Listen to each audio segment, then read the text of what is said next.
UFC Fight Night Moreno vs Albazi goes down this weekend, and there is many fights I would consider to be close matchups on this card. Definitely going to be a tough card to pick, but we're going to be doing our best and break down each fight on the main card to see who we will be picking to win their fights. As always, timestamps are in the comment section below if you want to skip to any fight in particular. But come on lads, just watch the whole video for your boy please. Anyway, the first fight of the main card is Malott versus Trevin Giles. This is a pretty tricky one, but I'm going to go with Malott in this one. I know he lost to Neil Magny in his last fight, and I was pretty disappointed in the way he lost to him as well. You don't see many people losing to Neil Magny, especially by ground and pound TKO in this day and age, fellas. But if we're being real, he was sort of beating Neil Magny up quite dominantly in that fight before he got finished. And I can see his grappling working on Trevin Giles. Man, just looking at Giles' record, he lost to Malott in a grappling match only 2 years ago as well, and he's been finished by almost every notable name he's versed in his career. He's been submitted by GM3 and Zach Cummings as well. I'm pretty confident in Malott to get this one done, and most likely by a dominant decision victory or submission in, I'll say, the second round. If Trevin Giles does manage to keep this fight on the feet and stuff all the takedowns, I can really see him causing some big issues for Malott, and I could see Malott losing, but this is the only way how.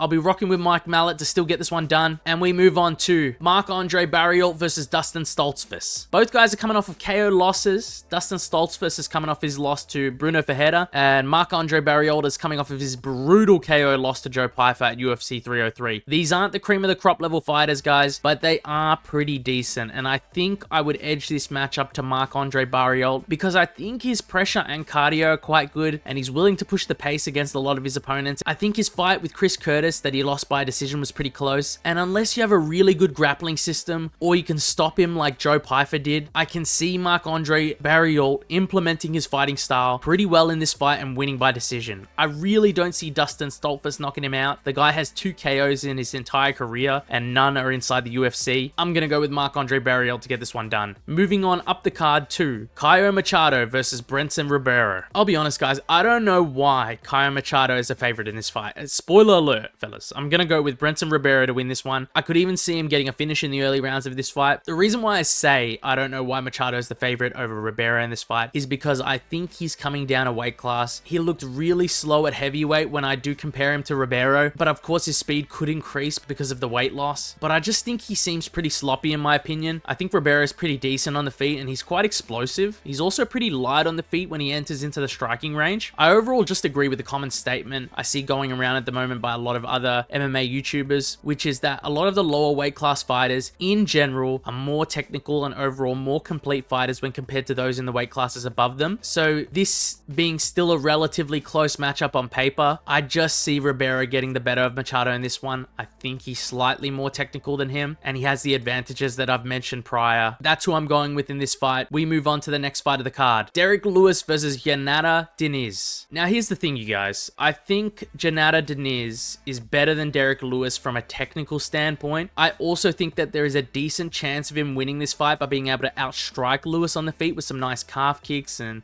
some slick boxing, but I'm gonna be going with Derrick Lewis to win this fight, most likely by KO as well. It is just really hard to go against Derrick Lewis because of his unpredictability, his explosiveness, and his overall overwhelming power advantage when compared to his opponents, man. And a big reason why I'm picking Derrick Lewis over Jhonata Diniz, it's because although his striking might be technically more sound, I think he just absorbs way too many shots in his fights. I did watch back his fights with Austin Lane, and more particularly his fight against Carl Williams, and he just eats way too many decently powerful shots, and you cannot eat those types of shots when you fight Derrick Lewis, man. A very close fight, I think, but I'm gonna be going with the underdog, Derrick the Black Beast Lewis, to get the win in this one. And we're moving on to the co-main event, which is Rose Namajunas versus Erin Blanchfield. Alright guys, I'm gonna be going with Rose Namajunas in this fight against Erin Blanchfield. I wish this bout was 5 rounds, man. You know, and the reason I say that is because Erin Blanchfield's pressure, like her forward pressure style to get the takedown, I think she might be able to press Namajunas enough early on to secure the first and second round against her potentially. But if this was 5 rounds, I'd feel more confident in Rose to win this since Blanchfield would most likely slow down and it would be easier for Rose to piece her up on the back foot. I do think, however, like I said, I still still am going to go with Rose Namajunas to get this one done. And it's because I can see her being able to out-scramble her in some situations and sprawl enough against Erin Blanchfield to outpoint her on the feet and win a decision 29-28. I think Blanchfield's striking is really quite bad in my opinion, and definitely is something she needs to work on. She's got very wide elbows, needs to keep them in tight and close to her body. My only worry is that I can see this fight going to Blanchfield split decision for some reason, but that's only because this is 3 rounds. But I don't feel like backing away on my pick. Rose is quite a solid fighter, and she's looked good as of recent as well. That's my pick, guys, and I'm moving on